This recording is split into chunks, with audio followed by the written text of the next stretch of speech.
dengan syukurku dalam hadirat-Mu,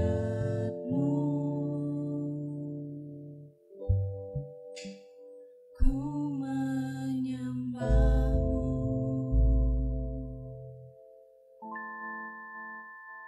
ku datang padamu dengan syukurku dalam hadirat-Mu, ku menyembah-Mu.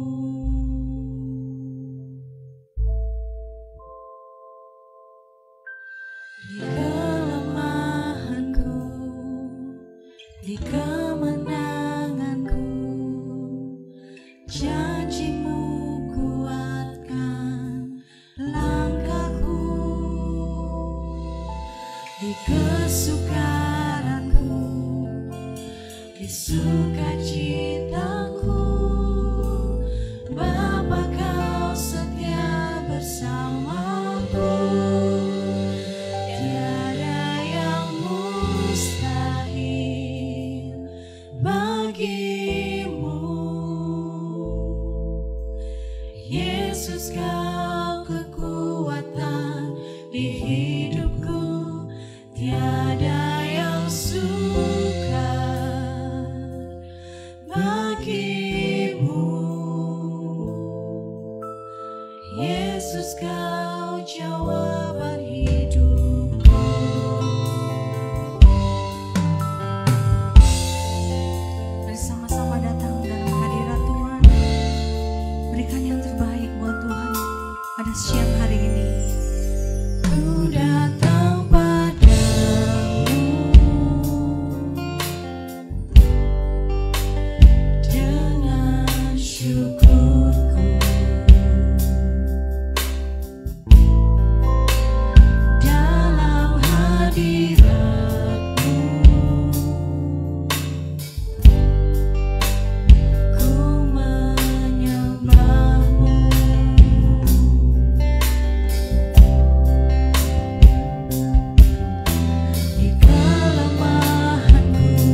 diriku, tiada yang sukar bagimu.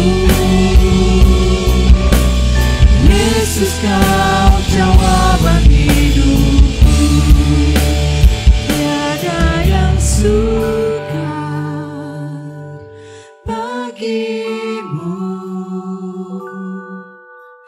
Yesus, kau jawaban hidupku.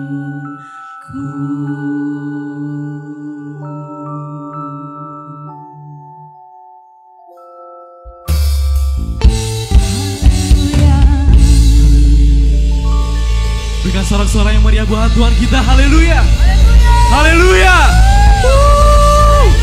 Thank you Lord, thank you Lord. Thank you Jesus. Terima kasih Tuhan, terima kasih Tuhan. Hanya Kaulah yang dapat kami andalkan Bapa Tuhan. Sekarang kami ingin memuji-Mu Tuhan, kami ingin bersuka cita Engkau. Terima kasih Tuhan, terima kasih Tuhan. Yang percaya sama-sama katakan amin. Shalom saudara yang ada di rumah. Apa kabarnya? Pastinya dahsyat, amin. Mari sama-sama kita bersuka cita bagi Tuhan. Saudara boleh bangkit dari bangkunya, dari tempat tidurnya, dari kasurnya.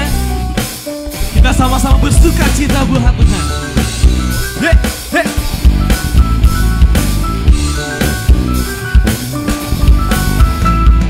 Kita sukacita sudah, itulah kekuatan bagi jiwa. Ku dapat rasakan kasih-Nya di tengah badai yang bergelora. Bila sukacita sudah, itulah kekuatan bagi jiwa. Kami dapat saksikan kuasa-Nya, taklukan badai yang bergelora.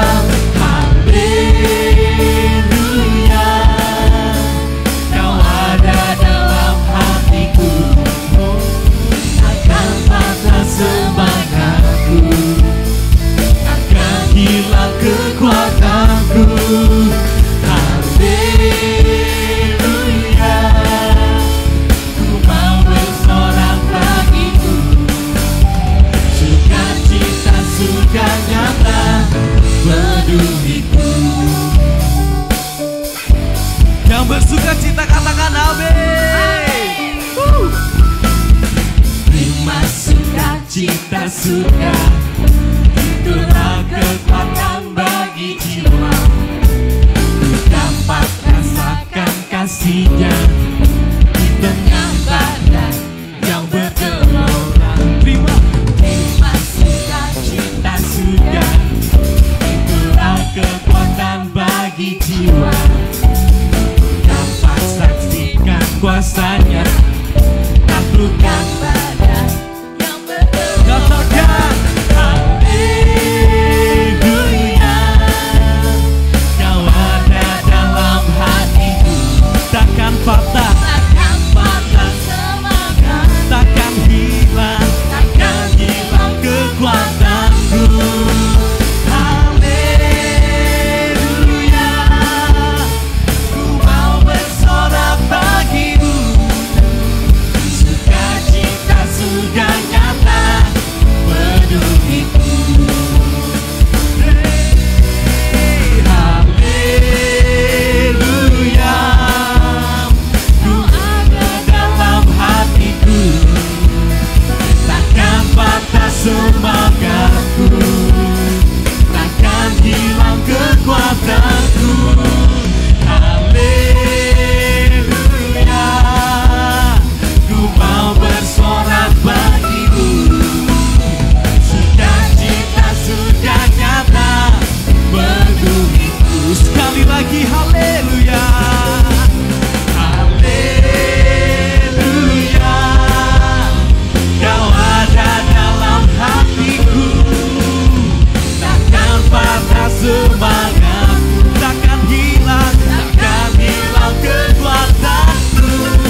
sama-sama kita siapkan hati kita. Kita mengucap syukur kepada Tuhan atas kebaikannya yang selalu ada bagi kami, bagi kita semua yang ada di tempat ini, yang ada di rumah. Tuhan selalu menyertai kita semua. Terima kasih Tuhan, terima kasih Tuhan. Ini kami Bapa.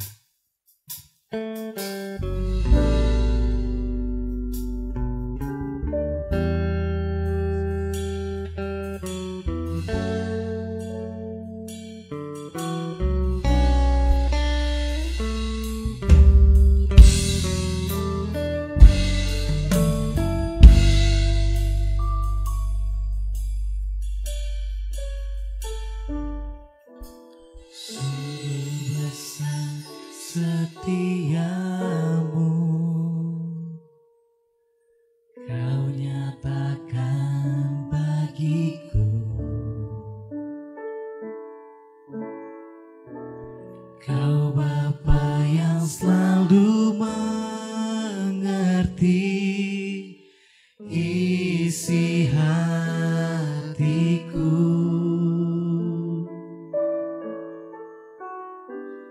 Kemuliaan-Mu Kau janjikan, aku tetap percaya, ku percaya janji-Mu ajaib terukir dalam kehidupanku. Ku berserah di dalam kekuatan-Mu, ku percaya.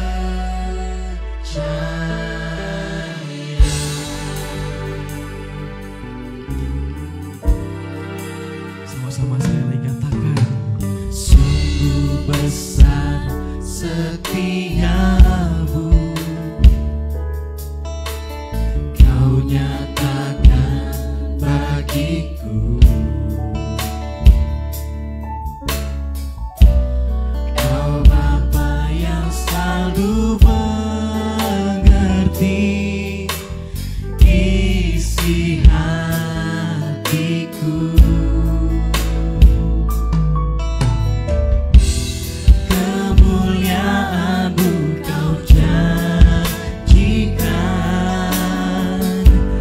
aku tetap percaya, ku percaya janji-Mu ajaib terukir dalam kehidupanku. Ku berserah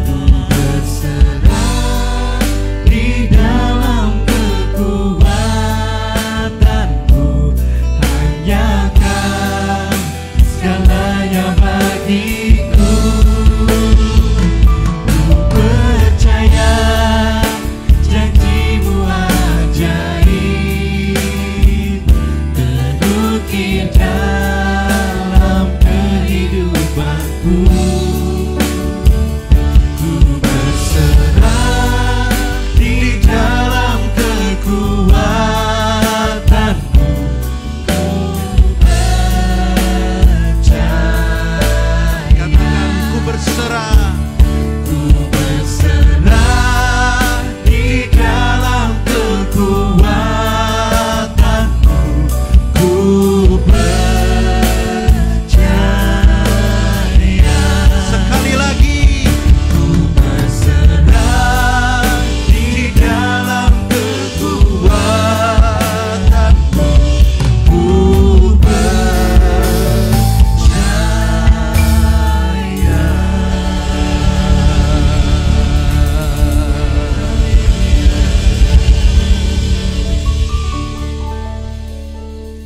Yang hanya kami bisa lakukan hari ini, sekarang-sekarang ini hanyalah berserah kepadamu Tuhan.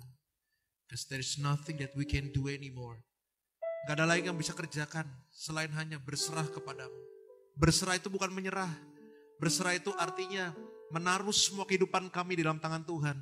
Because we know, karena kami tahu, hanya Engkau yang mampu beracara, acara yang baik dalam kehidupan kami. Firman-Mu berkata Roma 8:28, apapun yang kau kerjakan mendatangkan kebaikan. And we do believe that. Dan kami sangat percaya itu semua.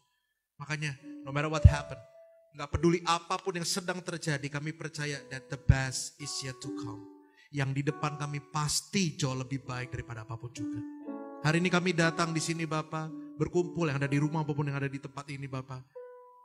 Hanya memberitahu-Mu Tuhan, bahwa kami tetap akan terus mengandalkan Tuhan. Gak ada lagi pribadi yang lain, apalagi diri kami. Kami gak bisa ngelakuin apa-apa, that's why we need you.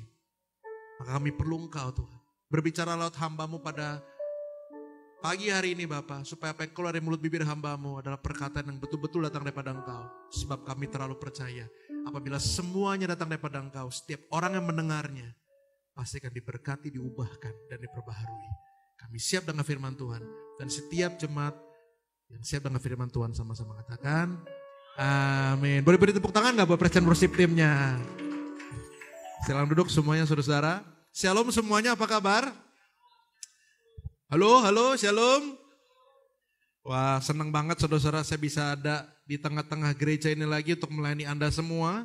Saya percaya penyertaan Tuhan tetap Anda rasakan setiap hari. Amin, saudara-saudara. Oke, hari ini saya dikasih tema atau diberikan tema oleh Pak Paulus dan juga Pastor Fendi, ya, yaitu percepatan dalam kemuliaan Tuhan, ya, percepatan dalam kemuliaan Tuhan.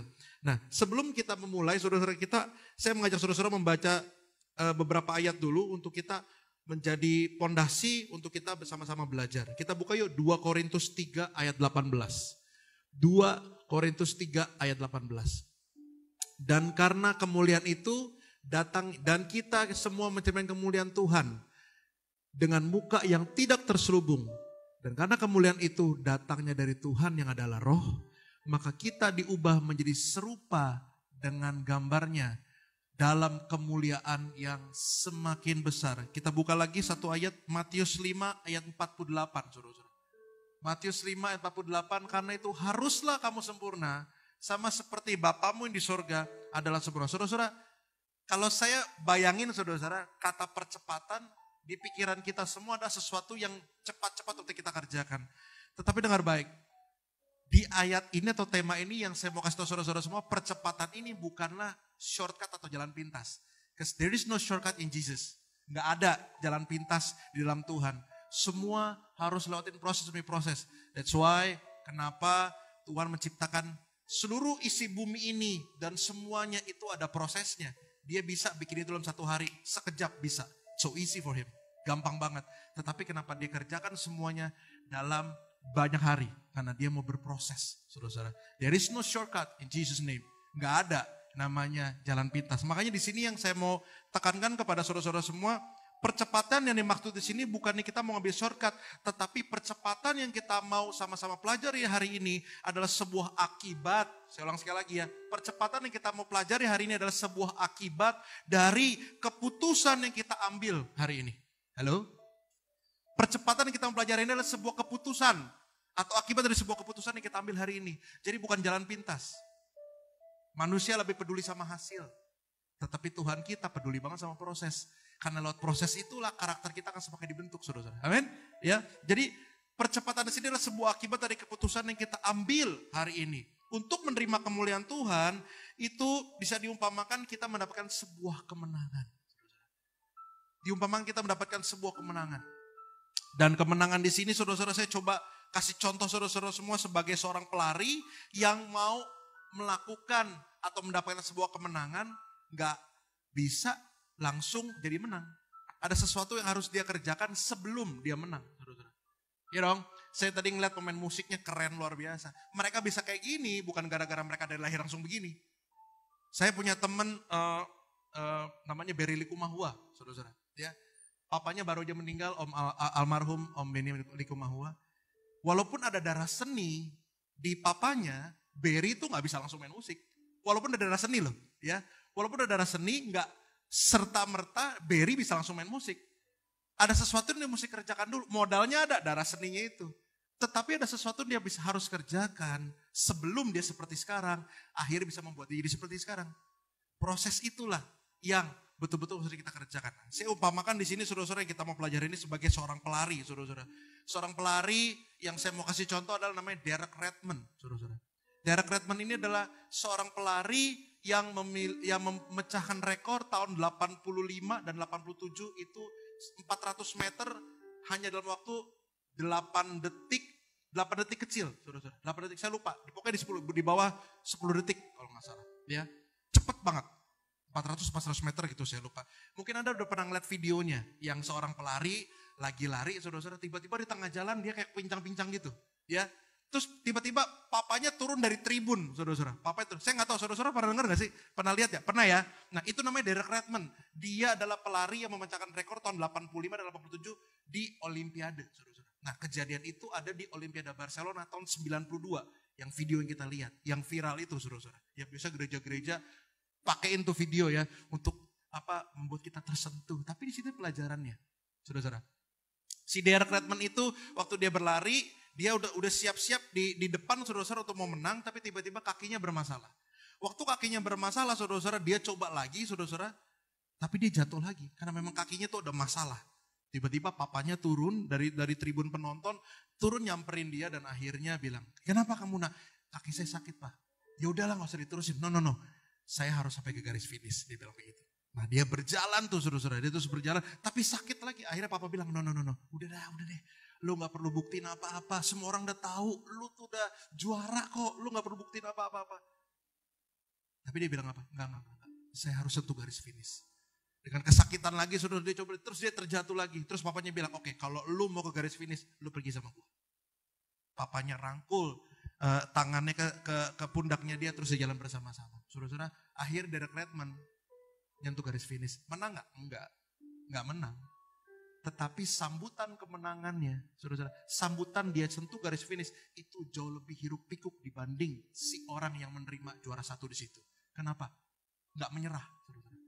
Nah, ini yang saya mau kita sama-sama belajar. Kenapa seorang pelari itu bisa jadi orang yang pantang menyerah, saudara-saudara? Karena ada hal-hal yang dia lakukan sebelumnya. Jadi pantang menyerah dan menang adalah sebuah akibat yang bisa terjadi kalau dia melakukan sesuatu sebelumnya, saudara-saudara. Nah, di sini saya mau kita sama-sama belajar.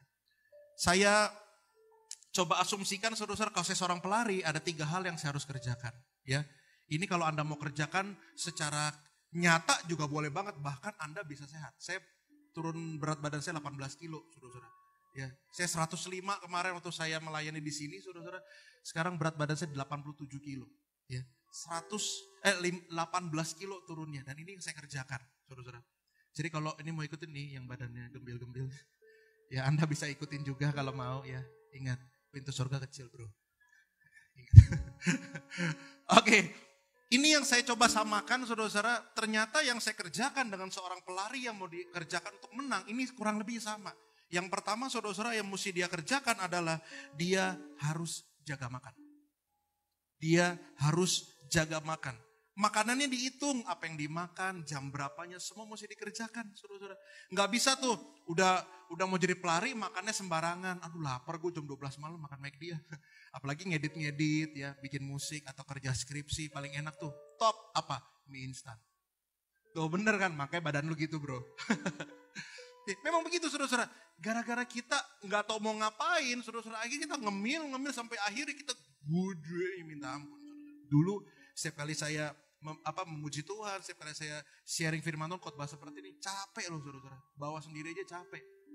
Ternyata sekarang udah kayak gini, di foto aja enak bro. Ternyata gue keren juga.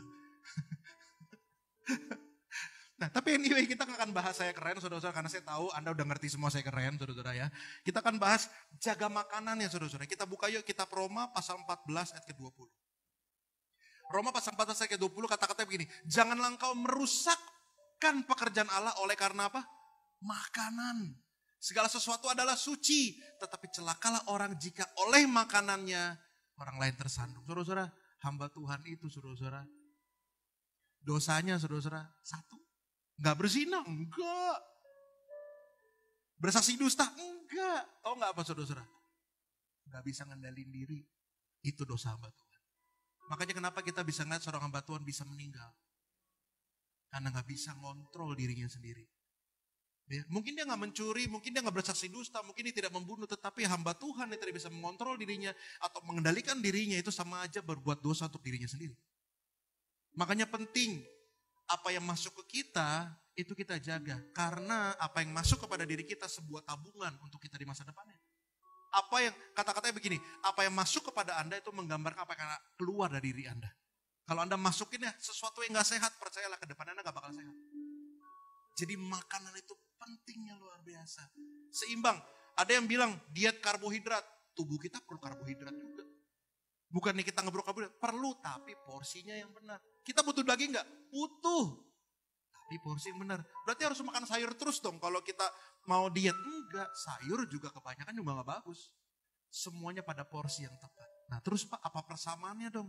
Dengan menjadi seorang pemenang bersama-sama dengan Tuhan, bisa menerima percepatan dalam kemuliaan Tuhan, kita harus jaga makan juga.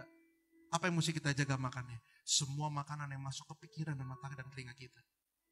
Halo? Semua makanan yang masuk ke pikiran, ke telinga dan mata kita. Karena apa yang masuk kepada kita, tadi saya bilangnya, itu menggambarkan apa yang keluar. Percaya kalau Anda masukin hal-hal yang buruk, itu akan keluar yang buruk. Saya nggak bilang COVID-19 ini nggak berbahaya, ini berbahaya banget. Tetapi kalau Anda baca terus-terusan yang negatif, Anda akan over ketakutan. Ini sebetulnya sama aja kayak penyakit yang lain, saudara-saudara. Berbahaya, flu aja ada yang berbahaya kok. Tetapi kalau kita masukin hal-hal negatif mulu, kita akan jadi orang yang ketakutan. Makanya menjadi masuk ke dalam diri kita itu penting banget. Nah, ini biasanya dari lingkungan, saudara-saudara. Ada sebuah quotes yang keren banget, kata-katanya begini. Tell me your friend, I will tell you your future. Kasih tahu saya siapa teman-temanmu, saya akan bisa kasih tahu masa depan kamu seperti apa. Kalau teman-teman kita adalah teman-teman yang salah, percayalah saudara-saudara, kita nggak bakal pernah bisa punya hidup yang lebih baik lagi. Karena kita terpengaruh sama hal-hal yang buruk-buruk, saudara-saudara. Makanya firman Tuhan katakan, saudara-saudara, pergaulan yang buruk merusak kebiasaan yang baik. Makanya kita perlu banget nih saudara-saudara, untuk kita sama-sama belajar mensortir mana teman yang baik, mana yang enggak. Bukan berarti kita tinggalin teman yang kurang baik loh saudara-saudara. Kita tetap berteman sama mereka, tetapi kita lebih memilih teman mana yang bisa masukin sesuatu ke pikiran kita yang lebih baik, saudara-saudara. Amin, saudara-saudara. Nah, itu yang pertama. Sekarang yang kedua, apa yang harus kita lakukan supaya kita bisa menang? Yang pertama, jaga makan. Yang kedua, latihan. Anda jaga makan, gak pernah latihan ya percuma. Anda mesti work out, Anda mesti latihan, saudara-saudara. Ya, Pak Paulus saya lihat kurusan tuh, saudara-saudara ya. Harus ada latihannya, karena kalau Anda jaga makan doang gak ada workout, yang gak ada latihannya, percuma, saudara-saudara. Kitab 1 Timotius 4 ayat 8 kita sama-sama buka. Latihan badan ini terbatas gunanya, tetapi ibadah itu, saudara-saudara ya, ibadah itu berguna dalam segala hal, karena mengandung apa? Janji. Baik untuk hidup ini maupun hidup yang akan datang. Saudara-saudara, latihan yang kita harus kerjakan supaya kita sehat adalah kita olahraga. Tetapi kalau kita jaga makan gak olahraga ya sama aja bohong. Nah terus persamaannya apa dong Pak? Dengan kita supaya kita bisa cepat menerima kemuliaan Tuhan. Kita harus work out juga, kita harus latihan juga. Apa latihannya? Latihannya dibagi dua. Latihan teori dan latihan praktek. Tahu gak latihan teori itu apa? Ya ini yang sedang kita lakukan. Ini latihan teori. Setiap firman yang Anda dengar, setiap firman yang Anda bilang amin waktu pendetanya ngomong sesuatu, saudara-saudara, itu adalah latihan teorinya. Terus latihan prakteknya kapan? Pandemi ini. Halo? Pandemi ini latihan prakteknya. Kok prakteknya pandemi ini sih Pak? Iya. Lu praktekin kata amin yang lu ucapin waktu lu dengar firman Tuhan disebutkan. Sekarang saatnya untuk praktek. Sekarang saatnya Anda hidupi apa yang sedang Anda aminkan waktu Anda dengar firman Tuhan itu. Kalau dulu Anda bilang Tuhan adalah penyedia, Tuhan adalah penolong, Tuhan adalah pelindung, saatnya sekarang Anda aminkan dan Anda hidupi apa yang Anda aminkan itu. Karena banyak sekali pada pandemi ini saudara-saudara, banyak orang ninggalin Tuhan dan mereka kecewa. Jangankan banyak orang saudara-saudara, saya sudah punya rencana tahun ini, semuanya hilang berantakan. Tetapi ini bukti, ini satu bukti. Manusia boleh berencana, tetapi tetap keputusannya Tuhan yang bisa lakukan, saudara-saudara. Amin, saudara-saudara. Kita harus work out, kita harus latihan supaya kita bisa terima kemenangan. Terus yang ketiga, saudara-saudara, yang ketiga, apa yang kita mesti lakukan? Tadi jaga makan udah, ya, latihan udah. Yang ketiga apa, saudara-saudara? Ini paling penting yang kita sering lupa, istirahat. Seorang pelari yang latihan terus-terusan, seorang pelari yang terus-terusan dia jaga makan, tetapi gak istirahat, saudara-saudara. Begadang mulu, tidurnya sedikit, percayalah badannya hancur. Ternyata waktu saya melakukan yang saya kerjakan ini, saudara-saudara, sampai berat badan saya turun. Ternyata waktu saya jaga makan dan juga latihan doang, saya juga harus lakukan sesuatu, yaitu apa? Istirahat yang cukup. Karena tanpa sebuah istirahat yang cukup, tubuh kita ini gak bakal baik badannya. Makanya sorry bukannya saya mengambil contoh untuk menjelekan, tetapi banyak sekali kita ngeliat banyak orang meninggal waktu lagi olahraga malam-malam. Tubuh kita udah dari jam 6 sore terus naik ke atas, itu udah minta istirahat. Makanya kenapa dibilang kalau makan malam itu gak bagus buat kita. Bukannya bikin kita gendut doang, saudara-saudara. Tapi badan kita harusnya udah mencerna hal-hal yang lebih mudah, saudara-saudara. Contohnya kayak apa? Buah, gitu loh. Minum jus. Jadi makan Indomie jam 12 malam itu berat banget buat badan kita tuh. Ya, beratnya luar biasa. Apalagi dicampur McD, kentang goreng, dan juga Coca-Cola, saudara-saudara. Itu beratnya minta ampun. Pencernaan itu kalau dari jam 6 ke atas, itu pengennya yang ringan-ringan aja. Dan tidurlah yang cukup. Saya tidur sekarang 6 jam sampai 8 jam. Bukannya demen tidur. Tetapi ini perlu buat badan kita. Dan kalau Anda mau diet, saudara-saudara, ternyata tidur 6 sampai 8 jam itu bisa bakar 300 kalori. Anda tidur 6 sampai 8 jam itu bisa bakar 300 kalori. Itu untuk bakar 300 kalori, Anda tuh perlu jalan kurang lebih 1 jam. Bukan lari ya, jalan aja. 1 jam 300 kalori. Ini cuma tidur doang, Anda bisa bakar 300 kalori. Nah, terus persamaannya apa dong? Kalau tadi seorang pelari ngelakuin 3 hal. Latihan, ya workout, makan, terus istirahat. Terus persamaannya apa dengan kita untuk percepatan menerima kemuliaan Allah? Sama, kita juga istirahat. Dengar baik, dengar baik. Kita nih kadang terlalu sibuk berkata-kata tentang Tuhan. Kita nih kadang-kadang terlalu sibuk melakukan pekerjaan Tuhan. Sampai kita lupa bangun hubungan sama Tuhan. Karena buat saya secara pribadi, saudara-saudara, ciri-ciri orang ini yang dipakai Tuhan luar biasa bukan gara-gara jadwalnya penuh pergi kemana-mana. Karena belum tentu waktu orang ngundang Anda itu Tuhan yang suruh. Bukan belum tentu itu Tuhan yang minta Anda kerjakan itu. Saya pernah punya kesaksian, saudara-saudara, kelihatannya baik ya. Ada satu orang yang mengingatkan saya sampai akhirnya saya punya pemikiran begini, saudara-saudara. Saya melakukan pelayanan di Kalimantan Barat. Saya melayani anak-anak di pedalaman Kalimantan, saudara-saudara. Ya, suku Dayak. Ya, saya melayani waktu itu suku Dayak. Sampai akhirnya saya lupa bahwa sesungguhnya yang saya kerjakan ini dari dulu Tuhan bawa saya di Praise and Worship. Gitu. Saya punya hati untuk setiap tim Praise and Worship yang ada yang saya temui, saudara-saudara. Itu saya selalu punya hati di sana. Tapi tiba-tiba karena kelihatannya rohani, kelihatannya baik dan berdampak bagi banyak orang, saya kerjain nih pelayanan ini, saudara-saudara. Ya, saya kerjakan pelayanan saya di Kalimantan ini. Kelihatannya luar biasa banget nih, kayaknya lebih berdampak nih daripada yang saya kerjakan sekarang. Tetapi dengar baik, ternyata sekarang cara kerja iblis itu beda sama dulu. Cara kerja iblis begini, kalau zaman dulu dikasih tahu ini hitam, ini putih. Ini hitam, ini putih. Kalau sekarang cara kerja iblis begini, ini fokus dari Tuhan, sekarang dikasih fokus yang kelihatannya rohani, dan kelihatannya berdampak bagi banyak orang, tetapi tujuannya satu, supaya kita tidak melakukan atau tidak fokus lagi apa yang Tuhan kerjakan pada kita. Halo? Kelihatannya untuk yang saya kerjakan, saudara-saudara, itu kelihatannya berdampak loh buat banyak orang loh, anak-anak di pedalaman loh. Tetapi saya malah lebih sering pergi keluar kota ke pedalaman, seminggu, 2 minggu di sana gak ketemu keluarga. Fokus yang Tuhan kasih, saya ngerjain satu lagi yang kayaknya kelihatannya rohani. Pada sesungguhnya saya sedang tidak mengerjakan apa yang sudah Tuhan suruh kepada saya. Makanya gak semua hal yang kelihatan rohani itu datangnya dari Tuhan. Makanya kalau Anda mau kerjakan apapun juga, lakukanlah apa yang Tuhan minta Anda kerjakan. Bukan lakukan apa yang menurut Anda, wih, keren nih, berdampak nih, luar biasa. No, bukan itu. Keren gak kerennya, bukan manusia yang ngukur, Bapa di surga. Cuma Dia yang berhak ngukur kita. Bahkan saya sering bilang setiap kali saya melatih tiap present worship, saya bilang ini, hey worship leader dengar baik. Waktu setiap jemaat bertepuk tangan, it's not for you, it's for him. Jadi kita gak punya kredit apa-apa sama sekali. Itu semua buat Tuhan. Makanya jangan pernah berpikir waktu kita melayani Tuhan di sini, kita melayani manusia. Kalau udah melayani manusia, percaya deh, Anda akan gak ada puasnya. Makanya Kolose bilang, lakukanlah segala sesuatu dengan segenap hati. Seperti untuk Tuhan, bukan untuk manusia. Karena manusia itu gak ada cukupnya, manusia itu gak ada puasnya. 3 hal itu dikerjakan seorang pelari, saudara-saudara. Ini membawa kita menjadi sebuah hal yang dilakukan sebelum kita menerima kemenangan itu, which is menerima kemuliaan Allah. Ini yang kita harus kerjakan, itu proses demi proses. Latihan, jaga makan, dan juga istirahat. Kalau si pelari lakukan ini, saya yakin dan percaya si Derek Redmond yang tadi kita jadikan contoh pasti ngelakuin 3 hal ini. Dia latihan, dia jaga makan, dan juga dia pasti istirahat.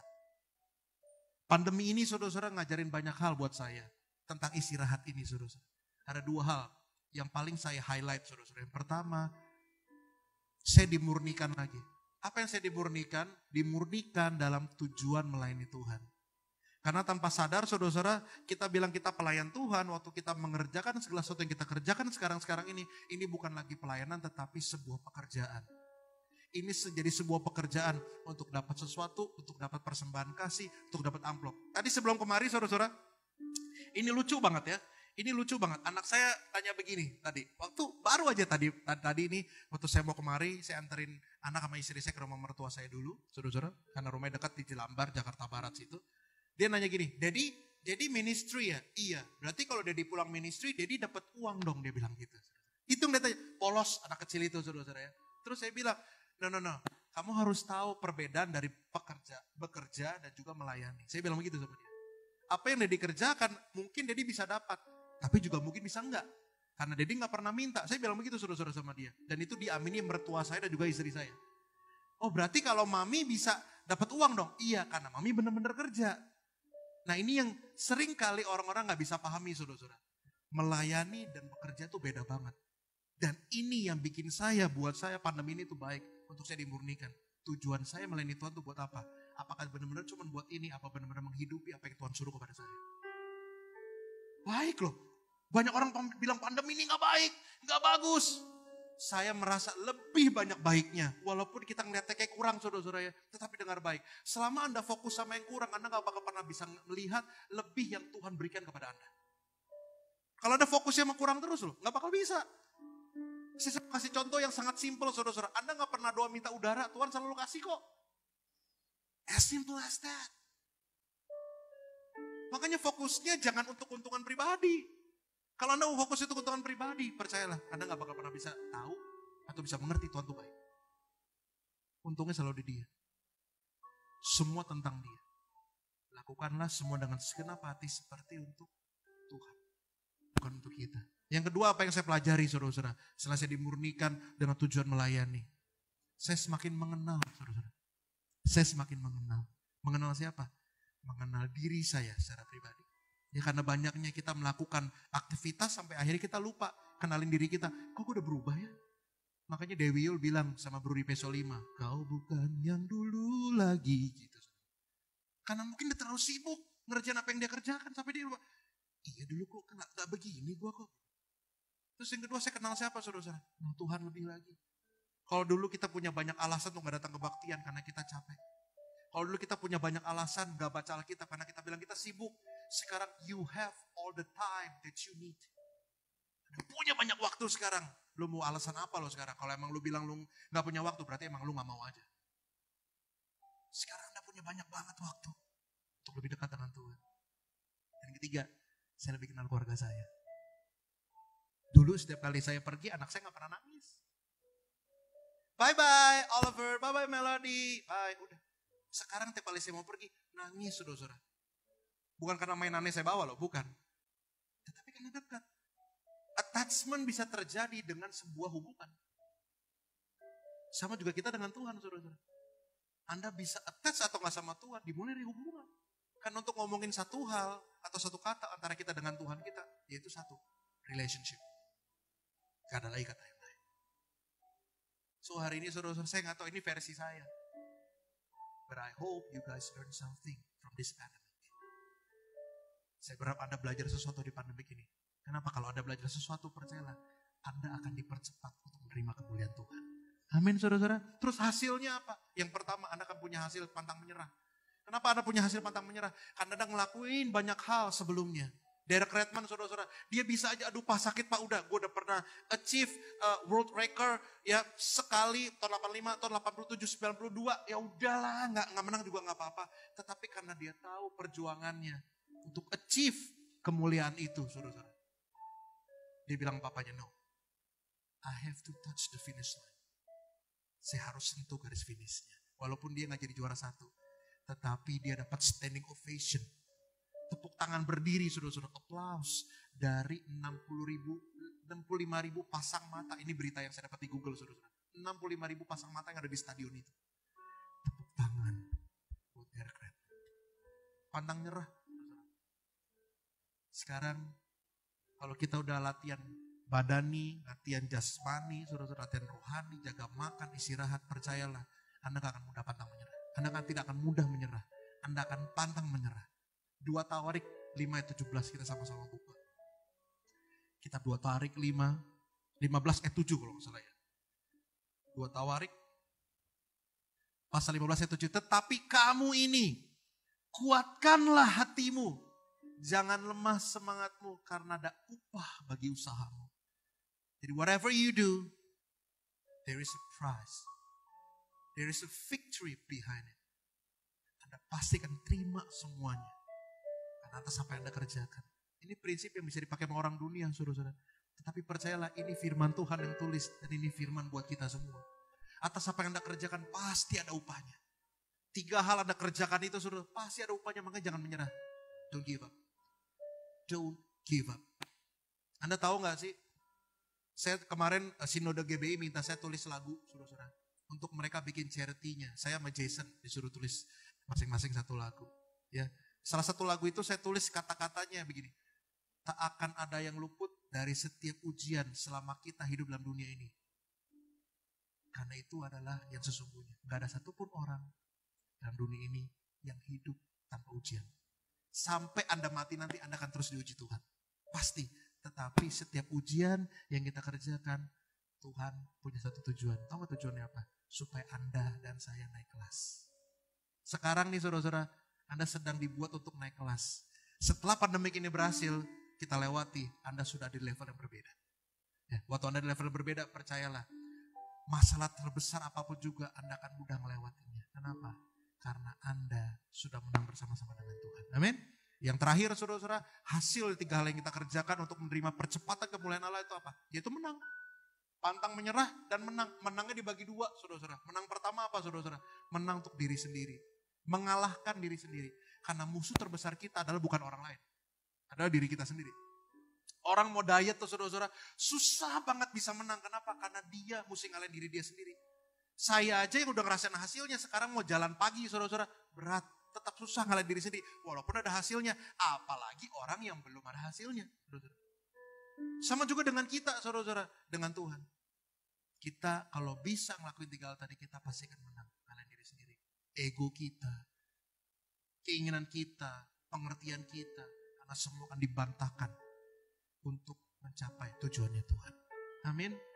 Menang karena mengalahkan diri sendiri. Saudara-saudara, selama pandemi ini saudara-saudara, saya hampir tidak menghasilkan apa-apa, saudara-saudara. Ya, saya hampir tidak menghasilkan apa-apa karena tidak ada pemasukan. Sama sekali tidak ada pemasukan. Makanya saya udah bilang sama Santi itu ya, San tolongin San ya, nanti ke rumah ya, saya bilang begitu. Tetapi ini yang saya mau kasih tahu, saya mau ngalahkan diri saya dari apa? Dari gengsi dan juga omongan orang-orang. Kami jual makanan sekarang, saudara-saudara. Ya, saya percaya Fendi udah cobain, Pak Paulus udah cobain, Ibu Gembala sering beli, saudara-saudara. Banyak banget makanannya, saudara-saudara. Buat saya itu bentuk support dari saudara-saudara seiman, saudara-saudara. Ya, saya udah ngalahin diri saya sendiri, saudara-saudara. Malu nggak? Nggak ada malu dalam kamu saya. Yang penting saya mau surviving. Mau berjuang terus, saudara-saudara. Menang, ngalahin diri sendiri. Dan yang terakhir, menang untuk apa, saudara-saudara? Menang untuk menginspirasi. Menang untuk menginspirasi banyak orang. Dengar baik, dengar baik. Saya pernah hampir bunuh papa saya. Saya pernah hampir bunuh papa saya. Anda tahu kenapa? Karena saya benci ngelihat dia waktu tahun 98 usahanya bangkrut. Dia kerjanya cuma 3. Makan, tidur, nonton telenovela. Benci saya setengah mati. Karena buat saya seorang papa itu harusnya fight untuk keluarganya walaupun dia di posisi terbawah. Tapi dia gak ngelakuin itu. Maka saya benci, saya hampir mau bunuh dia. Tetapi puji Tuhan papa saya 2 tahun yang lalu meninggal. Saudara-saudara. Tapi jauh sebelum itu kami sudah rekonsiliasi dan kami sudah baik hubungannya. Nah, apa maksudnya sih menang untuk menginspirasi saudara-saudara? Saya mau yang saya kerjakan ini saudara-saudara. Saya jual makanan, naik motor, ngantar kemana-mana saudara-saudara. Ya, saya nggak peduli orang ngomong apa. Ada yang mencibir loh. Hamba Tuhan kok jualan kayak begitu. Hei, dengar baik ya. Saya mungkin hamba Tuhan yang jualan, tapi saya lebih baik daripada saya menipu jemaat. Saya lebih baik jualan saudara-saudara. Saya lebih baik cari yang halal daripada saya bohongin orang atau minta-minta sama orang. Kalau saya minta sama orang berarti Tuhan saya orang itu. No, Tuhan saya Yesus. Saya minta sama dia. Amin saudara-saudara. Saya minta sama dia. Tujuannya satu, menginspirasi siapa? Anak saya. Dulu saya bisa pahit sama papa saya. Karena apa yang dia kerjakan, dia nyerah. Waktu itu semua terjadi. Tetapi saya mau kasih lihat ke anak saya. Walaupun ini posisi yang paling tersulit untuk kami sebagai keluarga. Terutama untuk saya. Tapi saya mau kasih ke anak-anak saya. Papanya mau berjuang demi keluarga. Papanya mau fight for the family. Dan nanti one day dia bakal ngelihat, oh ini kriteria suami yang mesti gue cari. Standarnya udah ada. Bukan cuma kaya, bukan cuma gara-gara dia dari konglomerat. No, tetapi dengar baik. Siapapun yang menonton, saudara-saudara dengar baik. Jangan cari orang yang kaya, tapi carilah orang yang gak males. Karena kekayaan bisa habis dengan sebegitu mudahnya. Tetapi orang yang gak malas, walaupun keadaan di bawah, dia bisa naik. Karena dia orang yang berjuang. Amin saudara-saudara. Kalau dia dikerjakan, percayalah, Anda akan mengalami percepatan untuk menerima kemuliaan Allah. Beri kita tepuk tangan paling meriah buat Tuhan Yesus saudara-saudara. Yuk kita sama-sama berdoa yuk. Tuhan Yesus terima kasih buat firman-Mu pada pagi hari ini. Kami percaya Tuhan, kami sungguh terlalu percaya bahwa kata percepatan ini saudara-saudara bukan arti ngambil shortcut. Tetapi percepatan ini adalah sebuah akibat dari apa yang kami kerjakan sebelumnya. Ini adalah sebuah hal yang kami harus lakukan, itu proses demi proses di belakangnya.